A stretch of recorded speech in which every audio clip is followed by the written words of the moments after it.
अपनी समर्पित पत्नी के साथ बिस्तर साझा करने के लिए उस आदमी ने 2 साल में 99 बार उसके साथ संबंध बनाने की कोशिश की, लेकिन उस रात उसे कुछ ऐसा पता चला जिसने उसे हिलाकर रख दिया। वह अपने दत्तक भाई की तस्वीर पकड़े हुए थी और अपनी इच्छा पूरी करते हुए माला का उपयोग कर रही थी। वह व्यक्ति बहुत दुखी था, इसलिए नहीं कि उसकी पत्नी में इच्छा की कमी थी, बल्कि इसलिए कि उसकी पत्नी ने कभी भी उसकी ओर ध्यान नहीं दिया। वह व्यक्ति जिसे वह हमेशा प्यार करती थी, वह उसका भाई था। उसने उसे केवल वर्जित प्रेम को पीछे छोड़ने के साधन के रूप में इस्तेमाल किया। सच्चाई जानने के बाद वह आदमी निराशा में डूब गया और उसने उसे हमेशा के लिए छोड़ने का फैसला। दरअसल 6 साल पहले वह नाइट क्लबों में काम करने वाला एक पैशनेट मॉडल था। अपनी बहन की जन्मदिन की पार्टी में उसने एक महिला को सफेद कपड़े पहने चुपचाप एक कोने में चाय पीते हुए देखा। उसकी बहन ने उसे बताया कि वह उसकी बचपन की सबसे अच्छी दोस्त है, जो बिना किसी इच्छा या महत्वाकांक्षा के एक बौद्ध मंदिर में पली बड़ी है, और उसे चेतावनी दी कि वह उसके पास न जाए। लेकिन वह तुरंत उसकी ओर आकर्षित हो गया और लगातार उसका पीछा करने लगा। 4 साल तक उसने उसे रिजेक्ट कर दिया, लेकिन एक दिन अचानक वह उसके पास आई और शादी का प्रस्ताव रखा। उसे लगा कि उसने आखिरकार उसे जीत लिया है। उससे शादी करने के बाद उसने अपनी नाइट लाइफ छोड़ उसकी पसंद के मुताबिक कपड़े पहनने लगा और हर रोज जल्दी घर आकर उसके लिए खाना बनाया। लेकिन उसने कभी उसका शुक्रिया अदा नहीं किया। परंतु एक दिन जब उसने उसे शराब पर, तो वह क्रोधित, उसने उस पर उसका फायदा उठाने का आरोप लगाया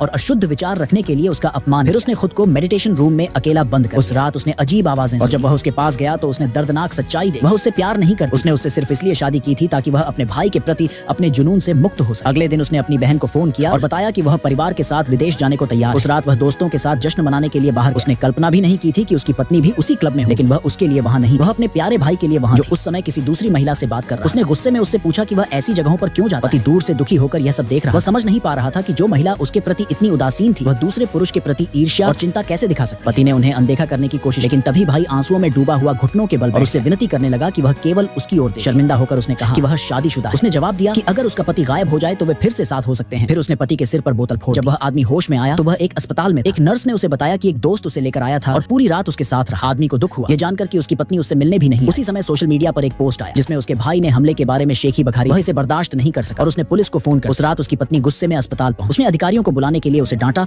और कहा कि उसने अपने भाई को पहले ही सजा दी। जब उसने पूछा कि उसने क्या सजा दी तो उसने जवाब दिया कि उसने उसे पूरे दिन बाहर नहीं जाने। वह ठहाका लगाकर हंसा। उसके सिर में 30 से ज्यादा टांके लगे और वह उसके लिए बस इतना ही था। लेकिन उसे अब कोई परवाह नहीं। जल्द ही उसे अस्पताल से छुट्टी दे दी गई, इस बात से अनजान कि वह भाई को घर ले आई थी और उसके सभी पसंदीदा व्यंजन पकाए थे। उन्हें एक साथ इतने करीब देखकर वह आदमी अब और बर्दाश्त नहीं कर सका और खुद को बेडरूम में बंद कर। आधी रात के बाद सब कुछ शांत हो। वह पानी लेने के लिए नीचे गया और जो उसने देखा उससे वह वहीं जम गया।